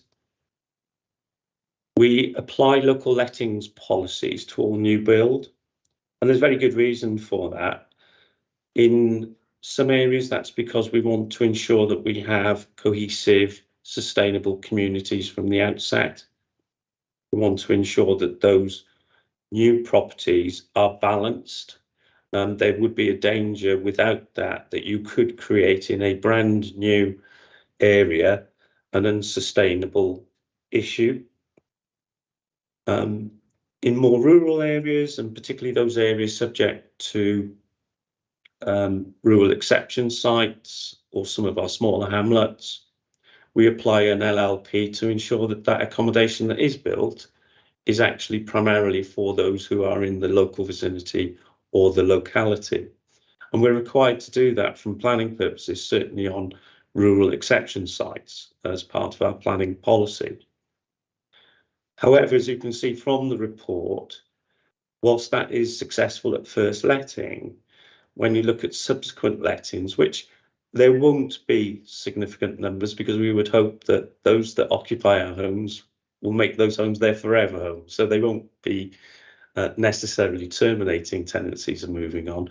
But where that has happened already, you can see that there is the potential in those areas that we are letting properties to people that aren't in what we would say were extreme housing need. And going back to my initial point that housing is an extremely rare resource, we need to think about those policies and about whether they are in perpetuity or whether there is, on a site-by-site basis, the ability to negotiate with local community councils and others to make those policies a bit more flexible, so that they address not only acute housing need, but also reflect the fact that that accommodation has been provided in that specific community for a specific purpose. That covers off the main themes within the plan, which is obviously a lot more detailed, and members may wish to explore some of the more detailed information that's contained in there. One final point, it is important to note that the Rapid Rehousing Plan is a 5-year plan. There's a recognition that these measures will need to be considered, reviewed, piloted. and may change over time. And therefore, the report does indicate that some of these measures will be subject to further scrutiny and will be subject to further Cabinet consideration. The purpose of the report coming to scrutiny today, I guess, is in principle, does it resonate with members and this committee's view of their issues, perhaps locally within your ward areas? Are there anything missing from the plan that may need further consideration? Are there areas which are there areas perhaps where you would see prioritisation in the plan itself? And that will assist us both, you know, from an officer perspective, I suppose, in terms of resources. In terms of governance, you can see within the report, we've set up a rapid rehousing group of key individuals across the council. The housing department on its own and the council on its own can't necessarily solve homelessness. The root cause of homelessness is complex and multifaceted. That group is an amalgamation of a number of organisations that have an interest and have a responsibility to work together to address the issue of homelessness. That work is ongoing at the moment. There is an overarching housing group which I chair, and primarily the suggestion within the report is suggesting that operationally those action plans on a monthly basis, a day-to-day basis, are subject to oversight and scrutiny by those members. But as you can see, there's also a recommendation flowing from Cabinet within the report itself, which is suggesting that this committee should have a more regular monitoring report in terms of that plan as well. I'll leave it there, I think, for now. Nick, I don't know if you've got anything further you would wish to add at this point, anything that I may have missed. Yeah, if it's okay, yeah, I don't think, Mike, you've missed anything. Quite a comprehensive sort of run through of the main aspects of the report there. Only to really to underscore, you used the word crisis, and that is an accurate description of where we're at the moment. The team, the Housing Solutions team, who deal with people who are homeless and threatened with homelessness, you know, some of the conversations and some of the dialogue they have with people who find themselves in this position is really heartbreaking. And I'm sure as members, lots of the inquiries, the contacts that you get will echo some of that. I know we get awful lot of AMMP inquiries as well, highlighting the impact, the negative impact on people who are homeless and affected by homelessness, really, with effects of on their health and their well-being. It's absolutely massive, really. So I suppose the other point to make, really, in terms of whilst this is an unprecedented situation because of the previously hidden homelessness, I suppose as a council we've been in this position before in terms of using hotel accommodation, and we managed to find our way out of that. We mainly use it for families on that occasion, but through making some sort of robust decisions and some quite tough decisions as well, there is a route out of this, providing we work with partners, corporately pull together and do everything that we can to do that. So whilst it's a really depressing picture, and I think it's right to be honest and be realistic about that, there is a way out, and some of the proposals in this report will be controversial. You know, people will have concerns about several aspects of them, but I think, you know, at the moment, it's some of the actions that we're proposing we feel are really necessary to try and make some impact into this situation, because if we sit in our hands and do nothing, we'll just be left with more people in hotels, more people affected. So we really need to be bold and be in a position where we're able to sort of really take some action to reduce the number of people in temporary accommodation. Okay, thank you both. I see a few hands up. Councillor Aviat. Thank you, Chair. Just want to speak about the hidden homeless. Where you have single working people who are on very low income, but they're still working and they're sofa surfing. They can't afford to go private. I mean, where do they fit in? I mean, is there any, I know people of 18 months on the list, and there's absolutely no chance for them. I mean, I haven't seen anything here for, you know, these kind of people. So can you just tell me where they fit in? And is there any chance, and is it even worth them going on the list in the first place? Thank you. Yeah, Mike, if it's okay, I'll jump in to that one. A lot of the people, Mike mentioned 240 households in temporary accommodation at the moment, they will include, and they do include, people who are working. So the first point I'd make, really, if you are in touch with people or you're aware of people who are homeless, and just because they're working doesn't mean that they shouldn't seek advice from us. They should contact the Housing Solutions team. As part of a homeless application, we would do a financial assessment. That's not necessarily to stop people getting advice. That's just to make sure what we can find in terms of a housing solution is affordable, because what we don't want to do is find, say, a flat in the private rented sector, which is at a rent that somebody can't afford. So we do a financial assessment, but there are people in temporary accommodation at the moment who are working, albeit on low incomes, and are not able to resolve their own housing need.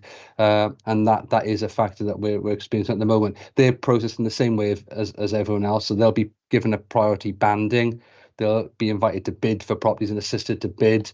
They'll access the same support that is available to everyone else. But as Mike had said, really, given the backlog of people in temporary accommodation, and also the lack of supply, it does mean that people are in temporary accommodation for longer than we would like. I think, you know, on average, it's upwards of 6 months really before people are successful. So the advice that we do give to individuals is that, you know, they can get a bit down when they're not successful. But just to sort of persevere and keep bidding, and the longer they spend in temporary accommodation, the higher their prospects are of being successful when they are bidding, because within that gold plus band, which they will be, it's date order, so they'll be bidding against other homeless people in temporary accommodation.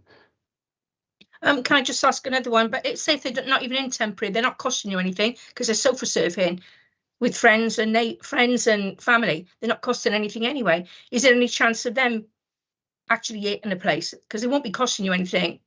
Yeah, well, if they've presented and we've given them advice, they'll be banded accordingly then. So it depends on people's individual circumstances. But if they're in the highest possible band, they will have a chance. What we tend to find is that as people move down then into silver bands and bronze bands, you know, if they've got those bands, their prospects of securing social housing are a lot less. So basically, they got to try and get a better job and get more money and go on private. Is that it, really? No, I don't know the specific circumstances if you've got somebody in mind that you're talking about, but their circumstances will be assessed in line with the Homes for You priority criteria, and they'll be given a band to reflect their circumstances. If, as you described, they're homeless, they've got insecurity, they've got nowhere to live, they'll have a higher banding, and that will improve their prospects of getting housed. It's just with the number of homeless people in temporary accommodation, it means that people outside of that have less prospects than we would like. Okay, thank you. Chair, could I just add to something that Nick has just mentioned and Julie, Councillor Aviott has alluded to there. This is a rapid rehousing plan specific to deal with the targeted issues that are highlighted. We've got a local housing strategy adopted for the Vale of Morgan, and that isn't just about homelessness or providing accommodation specifically for people who are homeless. Part of that strategy is also understanding that there's a housing market. So our local housing market assessment, which has come to this committee previously, identifies there is need at different levels. Some people may require social housing. Some people may choose social housing because, you know, we want our housing to be a matter of choice, not necessarily of last resort. So the accommodation we are building at the moment is of the best quality, and in my view is superior to some of the accommodation that's being built at the moment by the private sector. But I would say that, wouldn't I? However, what I would also say is we also identify that low-cost home ownership options is a need, and we do identify within particularly our Section 106 schemes, the element of that accommodation is made available for people who choose or aspire to own at subsidised levels. So primarily 30% less than market value, perhaps, of those homes. We also identify, through the local housing market assessment, we also identify there's a need for other renting options. Some people may not choose and may not wish, and they may not be priorities for the social housing which we are providing effectively to a greater extent as the safety net for people who are homeless now, rather than people who may become necessarily homeless in the future. So there are other things that as a council we will need to look at in the round. So things like intermediate rented options. So perhaps people who are on limited incomes, but again would perhaps want to rent rather than, you know, utilise social housing. So those are other things that the local housing market assessment within the Vale has identified, and our local housing strategy identifies those equally as key areas that we need to explore. The final point on that matter is, I mentioned earlier that we have ambitious development plans for council housing, and one of the things that we're looking at, particularly on our larger council housing sites that will come forward in the next few years, is we will have the ability not only just to provide social housing for rent, council housing for rent, we will also be able to provide a proportion of those other forms of accommodation, which we've not been able to do previously, and we've had to rely on housing associations. So we will also be able to have mixed tenure areas perhaps on our larger developments. The only thing I would say is we've exhausted the amount of council housing land that's currently available, and we're as a council going to have to go out and find land in order to build our future developments, our pipeline of developments in the next 5 to 10 years.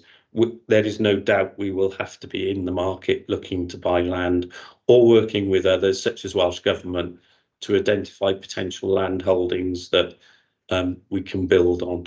But just to reassure you, whilst this plan is primarily dealing with this issue of homelessness and the specifics of the extreme issues that we're dealing with at the moment, the crisis we're dealing with at the moment, we also have to have an eye on there are other tenures, there are other demands and needs from people within your communities, and we fully appreciate and understand that. Looking at the way that we can partner with Welsh Government, for example, with the low-cost purchasing scheme, which they've agreed to extend, the home buy scheme, which they've agreed to extend forward. So we're not forgetting anyone. I just want to reassure you, we're not forgetting anyone, but we do have acute needs that we need to deal with in the shorter term. Thank you, Chair. No problem. Councillor Lloyd Selby, thank you for your patience. No, thank you, Chair, and thank you, Mike, for such a comprehensive report. As a new councillor, it was really helpful. By the time I got to the end of the report, I felt like I had a really clear understanding, and my own inbox tells me that we're in crisis. I'd say 90% of the emails that have come my way over the last year have been from people who are facing eviction. The vast majority of those through absolutely no fault of their own, people who've been, you know, great tenants for 20 odd years, but their landlords have decided for various reasons to sell, and as you say, they're heartbreaking stories. So I also think it's important to acknowledge the pressure that places on staff who are working in this area, because I know how I feel when I get those emails, and there are very limited responses that we can offer to people. So we're clearly in crisis in terms of homelessness, and that means there are tough decisions that we have to make as a council, and we have to accept that, don't we? And there are lots of hands up. So if I may, there are 2 questions that I want to ask. I've got loads, but I'm just going to ask 2 and give others the opportunity. And then if I've got any left at the end, if I may, Chair, I'll come back. So first is very much welcoming the absolute commitment to reduce reliance on bed and breakfast. And obviously, if we go back a decade, the council was very successful, as we've heard, in achieving that. In terms of the conditions under which people are currently living in bed and breakfast accommodation, particularly in the hotels, whereas you said, Mike, we've all seen the stories about lack of cooking facilities, etc. My first question is whether or not we're in discussion with those accommodation providers to see if there's any flexibility to improve living conditions for those people who for whom that currently, you know, is the only option. My second question relates to the proposal within the report to reduce the age designation within properties to 30. And I completely understand the rationale for that. There's very clear evidence in the report about the vast majority of older people are seeking ground floor accommodation, and therefore it's more challenging to fill first floor accommodation. And I also note the report says if that's achieved, people will be given an intensive package of support. But I do have some reservations about it. And so my question is, will that be a blanket policy that will apply to all age designated or accommodation? Or will there be flexibility within that policy if it's adopted to make decisions on a case-by-case basis, taking account of the needs of existing residents? Councillor Lloyd-Selby, if I take your second point first, then the answer to that question is yes. The 60 units that I mentioned from 15 years ago was via a consultation, discussion with members, discussion with board members, local members, and discussion with residents themselves, and a package of support measures, not only for the residents, new residents that were going to move in, but a package of support measures for those residents who wish to remain. So just to give you an assurance, we're not looking at a blanket provision. I'm acutely aware that we've got a number of pressures in terms of older persons accommodation as well. You know, we've got an ageing population in the Vale, clearly, and you know, by 2030 or 2035, I can't remember the date now, but a significant proportion of older people will be in some housing crisis, potentially. Now, part of our work is we've developed an older person's accommodation strategy, which is looking at our existing portfolio of older person's accommodation, including the flatted bungalows, but also our sheltered housing. We're working in a number of areas to develop better responses for older people, whether we're looking at extra care for those that need the extra support, more modern facilities, but we're also looking at providing more older persons accommodation. So we've just about to complete an older person's development in Penarth, specifically for older people. So I think it's a mix of looking at our existing stock. Is there demand for that existing stock from older people? You know, and I'll be perfectly honest, you know, I'm of an age where I could be considered for my older person's housing stock, and it wouldn't necessarily be what I would aspire to. And I think what we need to do is also not only to look at what we've got, but to look at what we need to develop for older people within the Vale in future, certainly in terms of council housing and what we provide and our RSL provide. You know, whether that is bungalow type accommodation with dormer possibility, so carers can come and stay when they're needed. So you have an extra bedroom, which is what the consultation work that we did with older people was suggesting to us, that the thought of downsizing from a 2 or 3 bedroom house into a 1 bedroom flat or a bed set was not an option for them. They wanted the ability to have a wider, you know, a larger property that allowed family members potentially to stay. We also need to develop that accommodation in areas that people want to go and want to live. At the moment, we have the accommodation where it is. We have very few bungalows. A lot of older people would like to be considered for bungalow accommodation. You've mentioned demand for ground floor. So is there flexibility? Yes, there is. Is there a short-term plan and a longer or medium and longer term plan? to deal with the same issue? Yes, there is. And that's what I say is that this is a 5-year plan. It isn't going to be fixed in the next 12 months in year 1 of the plan, but there may be incremental steps that we may move towards. And I think that would be a very interesting comment that you've made there around the flexibility building into that and a case-by-case basis and some rationale as to that decision making. I think that's a good point. Can I ask Nick to address the first point, because I know in terms of recent press and issues around the current hotel offer, I know there's been a lot of work going on with the hotel and our staff. Yeah, thanks, Mike. In terms of the bad press, and there has been quite a few articles, and I think there's another article due to run this week. I think it's quite a popular. It's proven quite popular for the journalists. They're getting a lot of hits and a lot of comments. They keep rerunning effectively what's the same article. We've got good working relationships with the hotel. Some of what you read about the hotel, it is a Holiday Inn Express. Some of us may have stayed in this sort of establishment around the country before. It's basic, it's functional. But I suppose the main drawback there is the lack of cooking facilities.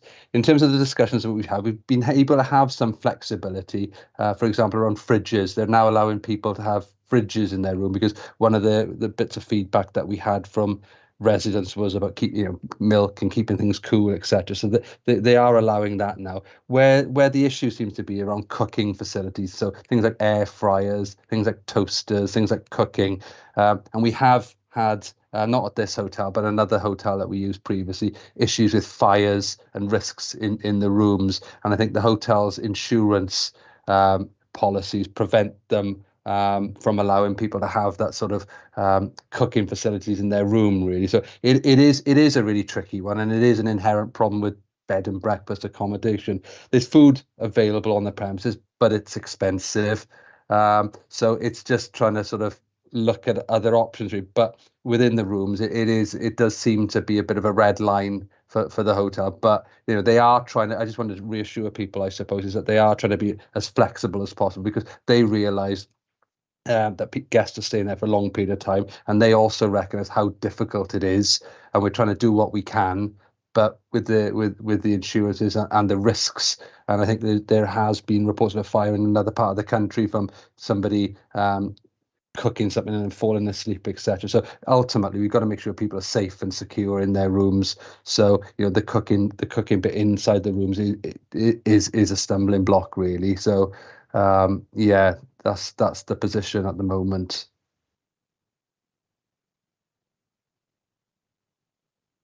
Councillor Morgan, thank you. Yeah. Well, again, just thank you to Mike, as usual, for his report. In fact, you've already answered the question I was going to raise, because earlier on you were talking about using 60 units of older people's accommodation and rural exception sites and whatever. But it's a question of balance, isn't it? I know we're talking about homelessness this evening, but I know in the huge areas that you have to cover, we have the other end of the crisis, and that's the crisis for older people in our community and housing them safely now and in the future. And I think at some time we've read the same report, you might have written it at some stage, about the year 2035, which is crucial, as I understand it, because by then the population over the age of 75 in the Vale of Glamorgan will have increased by 70%. We're all going to be tottering around by then, and that does include me. I'm not there yet, but in all of this, it's really a question of balance. We have enormous challenges at both ends of the scheme, but really what I don't want to lose sight of, and from what Mike has said, we definitely haven't lost sight of, is looking after our older residents, because they are vulnerable, they need help, and they are increasing. So it's not a question, it's a comment, and it's just a thank you to Mike for everything that he does. Thank you. Councillor Lovelock-Edwards. Thank you, Chair, and I'll echo the other councillors' comments, Mike, on a very comprehensive, and Nick, very comprehensive report. And like Councillor Lloyd Selby, I have a lot of questions, but I will stick to just one or two. And if I may, if I can just comment firstly on the discussion, and you alluded to the strategy that recently came to this committee for older people. And I'm taking into consideration that the stats in front of us are very clear in that homelessness, the average person that we are currently supporting is under the age of 40. So one point I was going to make at the end, Chair, but I may as well make it now, is that as the majority of those homeless are aged under 40, and taken into consideration that the cost of living crisis and the precarious nature of being able to afford your own home, it is not abating anytime soon, then perhaps we as a committee need to consider perhaps in some form of further scrutiny how the council shapes its housing strategy around young people and future generations, to give equal weighting to the older people's strategy around home. Because what I fear is, if we don't get the balance right, then future generations are not going to be able to remain in the Vale, and we rely on that as much as we recognise that we are an ageing population. So I think that's something perhaps that we could consider at the end. Just to go back to my two questions are rather the land that you intend to secure, or taken into consideration, I think we all agree and we all accept that land is scarce here in the Vale. How realistic is that proposal in this plan? And also taken into consideration the proposal set out around private renting. There's nothing mentioned in this report about the very real issue of furniture poverty, which was referenced in the news recently. So I would have liked to have seen sort of perhaps reference made to getting someone into a home is fantastic, into accommodation is great, getting them settled, but there is a wider issue then that the council has to consider, which is carpets, sofas, beds, furniture. And I think that needs to tie into this proposal. And you've, Councillor Aviette, mentioned the Homes for You policy. And as this is a 5-year plan, how long do you intend to suspend the Homes for You policy, sort of for the life of this plan, to take into consideration the proposal that's contained within this report? Thank you. Again, if I take the last point first around suspension of Homes for You, I think that is a reaction to we are in an immediate issue with an immediate crisis now. You may or may not be aware within areas we're seeing increasing numbers of rough sleepers. Traditionally, the Vale of Glamorgan hasn't had a rough sleeper problem on the face of it.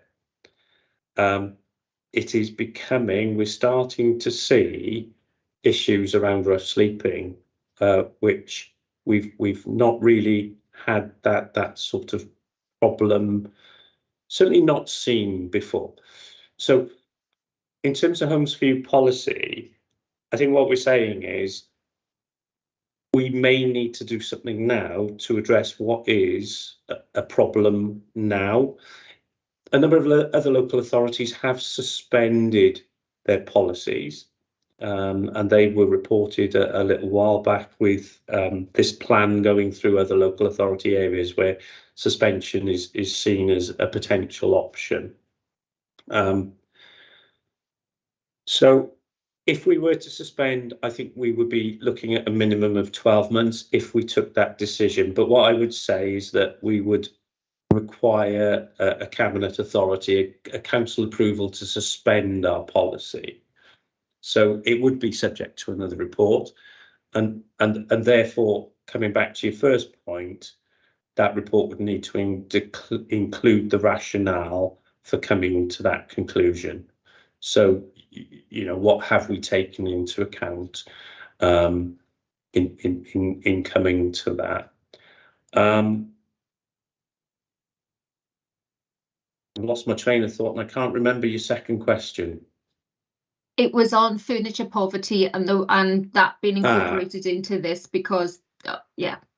Right. Again, Nick will probably be able to assist on that. But clearly, Nick can talk about the detail, but clearly we've got housing support grant, which obviously provides our housing related support service, which we can utilise to an extent. We've got the Vale Assisted Tenancy Scheme, which again, where we're providing bonds and rents in advance to secure accommodation. We have had previous conversations around things like landlord insurance to try and attract landlords in.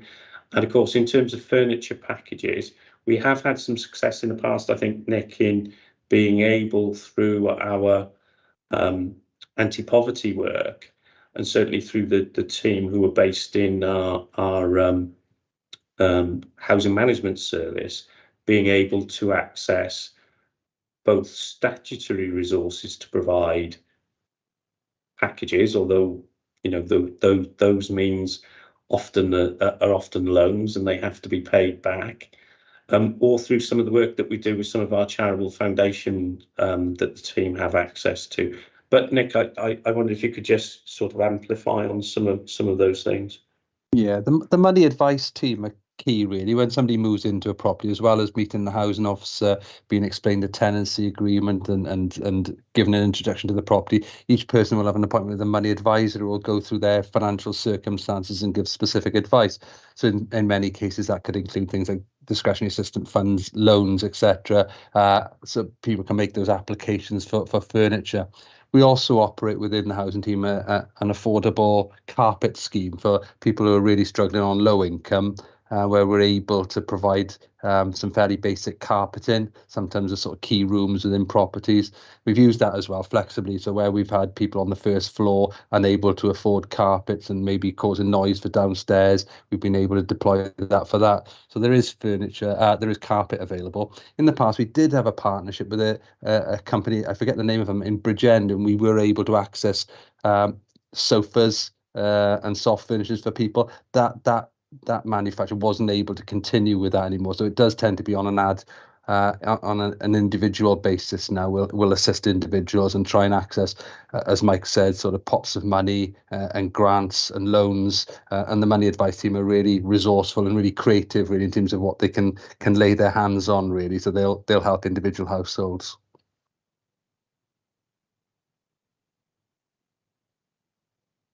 Okay, Councillor Hanks. Thank you, Chair. Evening, Mike and Nick. I was just wanting on page 5, new council-owned temporary accommodation.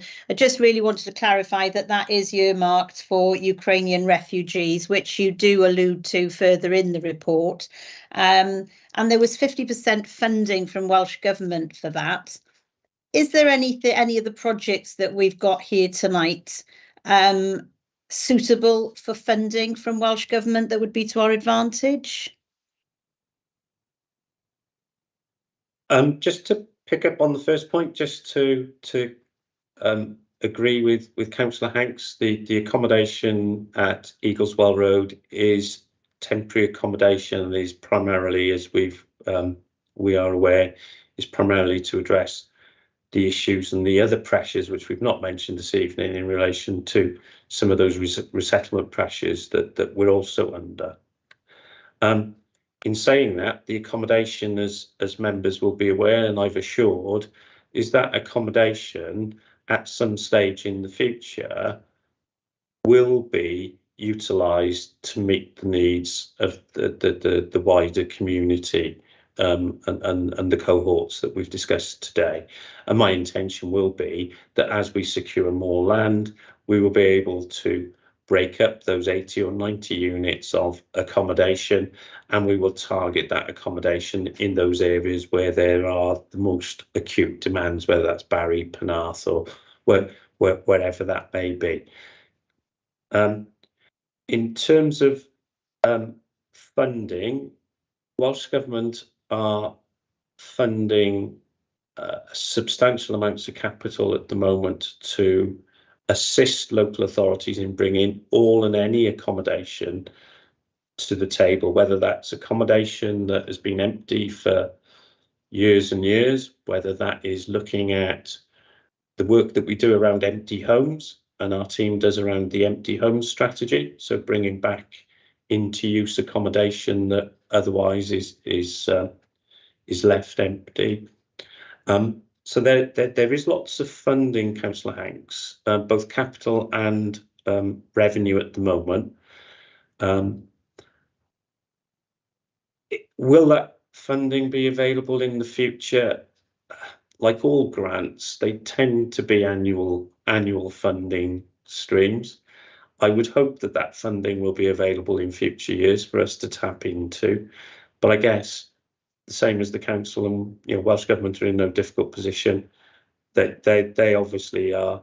That there are commitments in terms of some of the Welsh Government funding streams, which are really welcome. So housing related support, housing support grant, we've got indicative funding for the next 3 years, even though it's an annual allocation, and that has been maintained, not inflated, but it has been maintained at the levels previously, and some additional monies have been made available in that regard. We've received additional funding with regard to homelessness prevention. And we've also received, as I mentioned earlier, the additional funding that actually is paying a considerable amount in terms of the existing use of hotels. But what I would say is clearly the council's financial position, and members will be aware from reports when you were agreeing your budget earlier in the year. That there isn't a bottomless pit of resources, and therefore part of this report is saying, okay, if we don't do something now, if we don't do something to reduce that burden, we could have find ourselves having to fund £2.3 million worth of temporary accommodation next year. So I'd rather spend that money on some of the measures that we've talked about, Councillor Hanks, and some of the future stuff, than spending that money to hotels and bed and breakfasts at great expense. Yeah. Chair, if I may, can I just say that I agree with Councillor Lloyd Selby on the property with age designation, that I am concerned about it going from 30 to 55, and I think a proposal of 40 to 55 might be better with a less intensive package. And also, could I mention about the preventative work? I just wonder how much this has cost the council in the last 12 months. And also the homeless leasing, I think that would be a really good idea if we could take that in-house, because that is a considerable amount of money going out on an annual basis. So I think I did have concerns about that. And on the whole, I just appreciate the hard work that everybody's doing in this crisis, and it's not an easy job. So thank you. Okay, thank you, Councillor Hanks. I'd like to bring in Councillor Perks.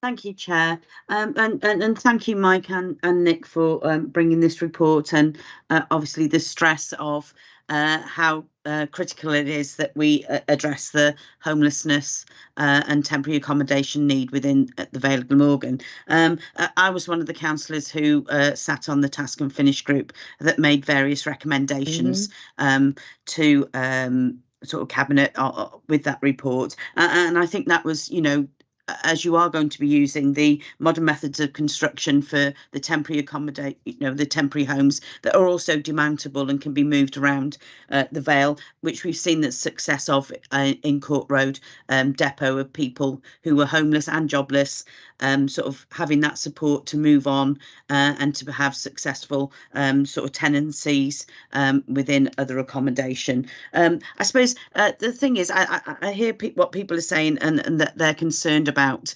the dropping of the age to say 30, whatever. And I just wondered whether in this ones that you've done previously, the success rate that you had when that was dropped and the mixture of the age groups there, if you'd just talk a little bit around then, because there might have been some teething problems somewhere, but I'm assuming that there's a sensitivity of who actually moves into those accommodation and that it's also monitored as well. I think when we hear 30-year-olds, perhaps as older people are probably thinking loud music parties every weekend and things like that, and that's not necessarily the case for every 30-year-old that is homeless and looking for secure accommodation. And I think within the Task and Finish group we did talk about the older people's sort of village, if you like, in Penarth, that provides various different types of support, depending what the older person needs. And I think that's something that'll be really important, because they would have the sustainable transport, they would have the links to a community as well. And I thought that's quite important. But actually addressing homelessness, I think it's really essential that we do get the cost of that down. And I think if we have to take tough decisions at this stage, then we need to do that, because we talk about finances, which is really important. Those finances could be better spent on permanent accommodation, or the modern methods of construction, those temporary ones that can secure someone have their own front door. But we're also talking about people here. There's 248 people there who haven't got a permanent address, and I think we really need to address that. And I think this report does that. And there are hard decisions to make, but I think you make the tough decisions now for what we want to do in the future with housing and what we want to provide, so that we've got the money, we free up that money that's there, that hopefully can be better utilised in permanent accommodation and things like that. So it is tough decisions, but having looked at it and heard what you said previously about the older people's accommodation and what happened there, and I'm sure you'll talk a little bit about it now, Mike, I would actually support this.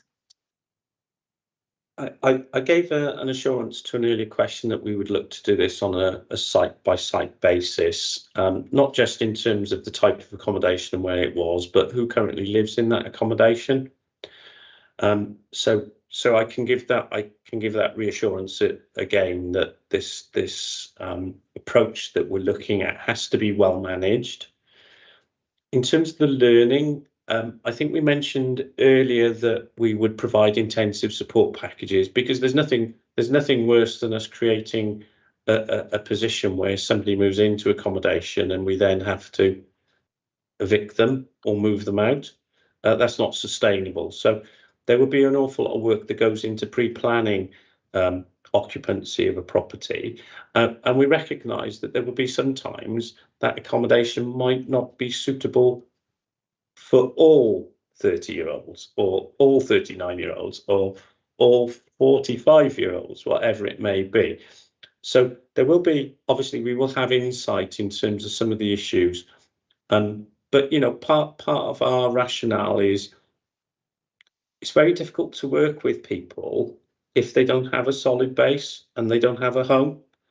So even if they may have challenging behaviours or vulnerabilities, part of our reason for being is to work with those individuals to ensure that they can lead what perhaps people might see as more can remain in that accommodation. We do have revolving door homeless cases. There's no doubt about that. We do have our cases which move into one accommodation and move and then come back and move and come back. But just to give that assurance and reassurance, it would be targeted. We would take into account clearly the type of accommodation and where it was. We'll take into account who's living in that accommodation at the moment, and the support will be available. The intensive management and support planning will be in place before somebody moves into that accommodation. I think we had some reservations around one of our larger RSL developments, which was predominantly single person and couples accommodation. And we set up, prior to allocation, we set up a group to ensure that that was going to be a success. I mentioned earlier around the wanting to create a sustainable community at the first point to letting. It would be equally important that we don't create a scheme which we ultimately have not managed properly, and we end up creating more problems for ourselves than we're solving. Okay. Hopefully that answers your question. Thank you, Mike. That's lovely. Thank you. Yep. Thank you for that. Guys, we have 3 more people wanting to speak. I'm going to let these 3 people speak, and then I'm going to draw a line into this item, as we have spent quite a while on it, and we do have 2 more items on the agenda. So, Councillor Lloyd-Selby, if you'd like to come in. Yeah, thank you, Chair. Very, very quickly, just to recognise that, as you said, Mike, this is a 5-year plan. It will be reviewed, it will be amended. There's flexibility built within the plan, and I think that's incredibly reassuring to hear. Just a question in relation to the possible suspension of Homes for You policy. You mentioned that a second report would need to come to Cabinet giving permission for that. There would clearly be implications for people who are currently on the waiting list, and particularly for those who are towards the top end of the waiting list. So I assume that those implications would be addressed within any separate report. Just looking for confirmation of that. Yeah, you've nodded. That's great. Thank you, Mike. Absolutely, Councillor. Absolutely. Thank you for that. Right, we have Councillor Burnett and Councillor John wanting to come back into the meeting. Committee happy for me to bring them in? Yes, Chair. Okay, Councillor Burnett. Thank you, Chair. Yes, I took this report to Cabinet, and now it's currently within my responsibility. The word crisis has been used, and I think that is not an exaggeration. But I think what we're talking about is the dignity of people, and a fundamental building block of sustainable lives.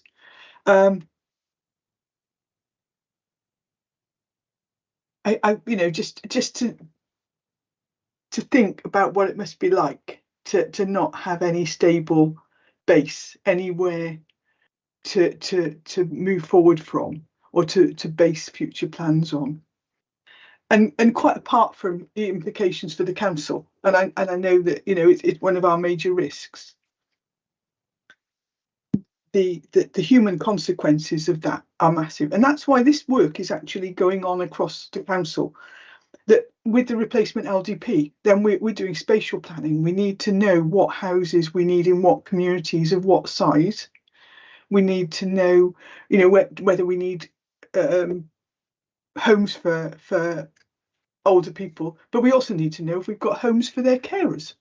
Who's going to look after them? We need to differentiate between what's happening in our towns to what's happening in our rural communities, and I know Michael's championed that frequently in the past. And a lot of the work that's being done in terms of sustainable places and in terms of community mapping will also look at that, in terms of not only what services people access, but where their support networks are as well. And in terms of, Cabinet spoke about this for quite a number of hours, and no doubt we will talk about it for a lot longer as well, as we're going forward. But the whole thing about relaxing the age restrictions, that if done correctly, sometimes intergenerational mixes within communities can work. And I speak of an area in my own ward where actually we've had some people with quite challenging backgrounds, and to see some of our elderly residents sorting them out has been a complete joy, and it's almost like adopted grandsons and things. It doesn't always work, but sometimes it can if we have the right area, and that's not older people's accommodation. It's just what's happened within a community. We've got a good track record on the supporting people services, and I think that's been borne out in the step up units in Court Road, and elsewhere in some of the other properties as well. So helping people to develop successful or maintain successful tenancies. But I think that the one thing that I would stress on this. I mean, the Cabinet will look into this at length and will take any comments that this committee makes on board. But I'm totally reassured that we have expert officers who've given such a comprehensive account of the report tonight, but also who come at it absolutely from the right perspective, and that perspective is one of delivering a secure and sustainable accommodation for people of the Vale. So I would commend that, but as I said, anything that you would like to send back to Cabinet, we would be absolutely delighted to consider. Thank you, Chair. Okay, thank you, Councillor Burnett. I'm going to bring in Councillor John now. Thank you, Madam Chairman. This is something. Doing nothing is not an option. I've been in this role just a week, and I've already had double figures in requests for housing. I mean, within 24 hours, it was well up in the single figures. And quite simply, you know, while we are all out here thinking we're in a crisis situation, we really are in a crisis situation. And we have some of the top professionals in housing working for us. And quite honestly, I spent a few hours with Mike yesterday. It was going to be a meeting for an hour. Well, that expanded beyond that very quickly. And I can assure you, we're already looking at extra care accommodation. We've already discussed that. We're certainly putting a lot together here, and you can be assured that Cabinet will work really hard on this. You've got the top two experienced people in the Cabinet now sharing housing. And the leader and I agree with everything the leader has said tonight. We are in a desperate situation and we must move forward. All the councils in Wales have to produce this plan. We're putting this plan in. Please, if you've got comments to put back to Cabinet, we need to get it done quickly and get it moving, because we haven't got time on our side and there's more and more coming in daily. Thank you very much. Okay, thank you. Does anybody, that is that for that item now. I'm just going to go back to Mark and ask for a recap of any suggestions or recommendations that have been made tonight. Right, Chair. So much went on, I haven't been able to keep track of it all. Well, we've got a recommendation here that committee considers the report.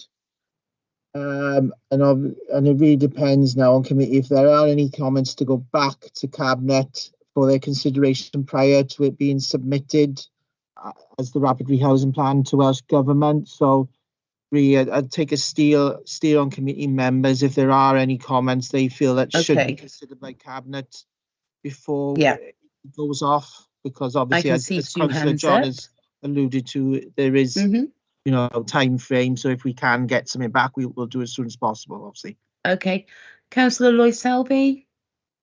Yeah, I just think for the report to reflect the reassurance that Mike has already given us tonight, that in terms of any proposal to reduce age designation, that will be done on a case-by-case basis, taking account of the needs of existing residents. I think it's helpful for that to be made explicit. And also the second one from me would be around recognition that if consideration is given to suspending the Homes for You policy, that will take account of the needs of those who are currently on the waiting list and any implications for them. We've had that assurance tonight. Thank you, Mike. Just for that to be explicit within the report that goes back, I think would be helpful. Okay. Councillor Lovelock-Edwards. Thanks, Chair.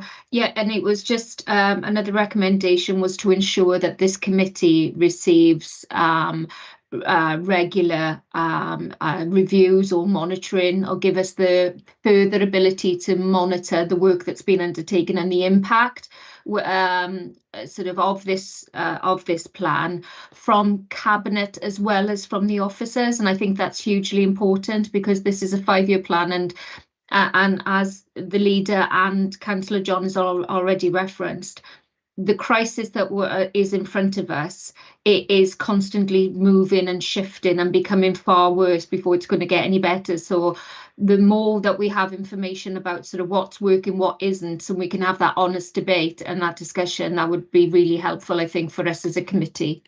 Thank you. Okay, our committee happy with those comments and suggestions?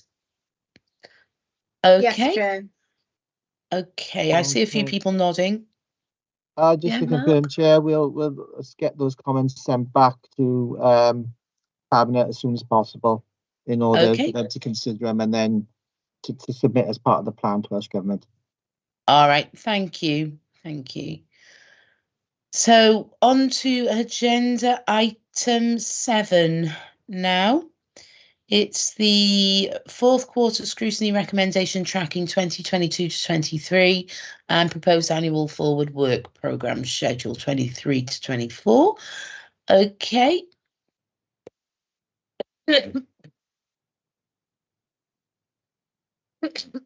Apologies. Okay, so if we can go on to that item now then. Okay, thank you very much, Thank Chair. you. Thank you, committee. This is our regular quarterly report to report progress on the 22-23 scrutiny recommendations and to confirm the committee's proposed annual forward work programme for 23-24, the new municipal year. We obviously get this on a regular basis, and essentially this report advises members of that progress, and we have a number of appendices to the report. A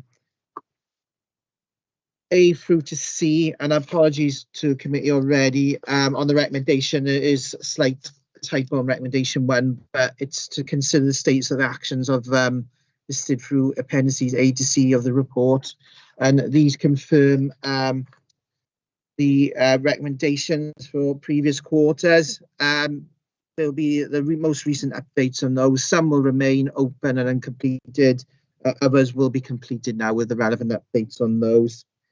We also, because of this time of year, we also have the Cabinet Annual Forward Work Programme 23-24, which is Appendix D.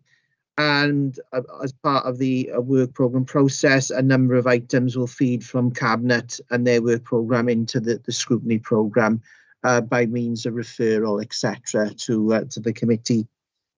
Appendix E is our main annual forward work programme schedule for this committee, which will detail the proposed reports, references and presentations that will be coming to committee over the year.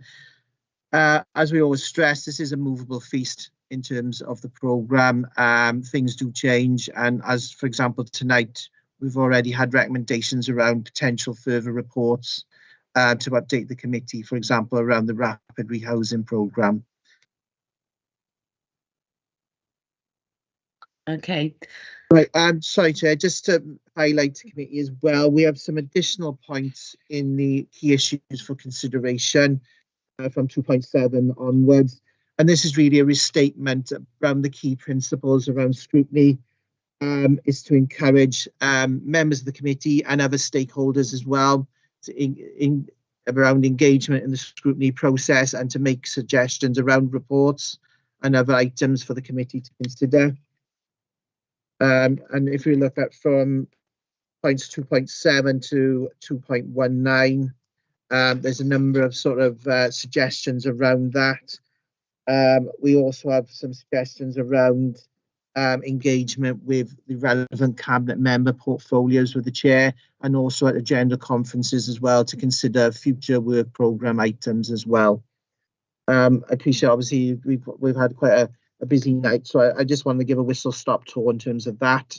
Also, there's discussion around potential topics for task and finish work groups. We allude to at 2.12. Just before that, 2.11, there's also the relaunch of the scrutiny topic suggestion form that exists on the council's website, and that's for residents to make suggestions around the work programme planning of topics. for task and finished work for consideration by scrutiny committees as well. And obviously members might get feedback from the wider public as well, which they might want to feedback to committee in terms of possible topics for future reports as well.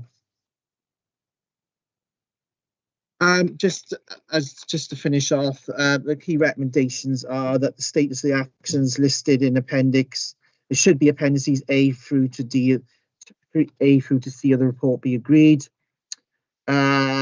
Also note in the Cabinet annual forward work programme for 23-24.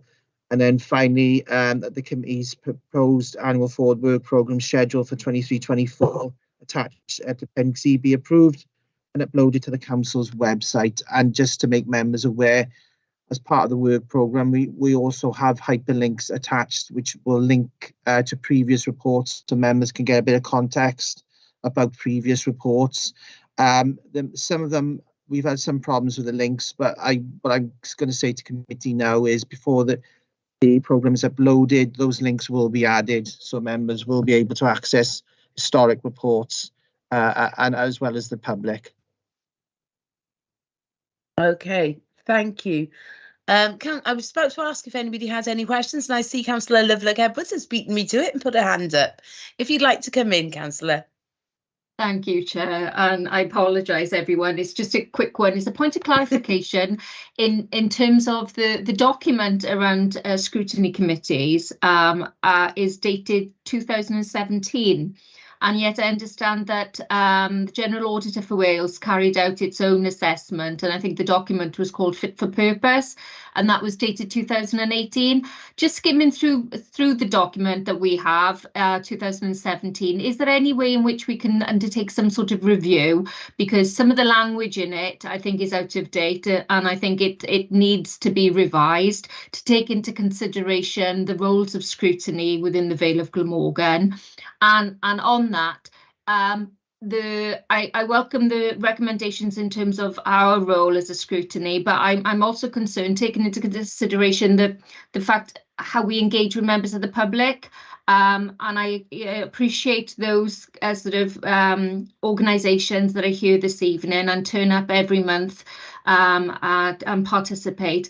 But having heard the young girls from the Her Voice campaign today, I think we still have a body of work to do in engaging with perhaps the younger generation around the work that we do. And I'm not sure how we can take that out to the public and so that we are confident as councillors that the engagement that we have at these meetings is as wide and as deep as it can be. And on that point, I promise I will be quiet now, Chair. That's absolutely fine, not a problem. Anybody else have anything to say on this item? Okay.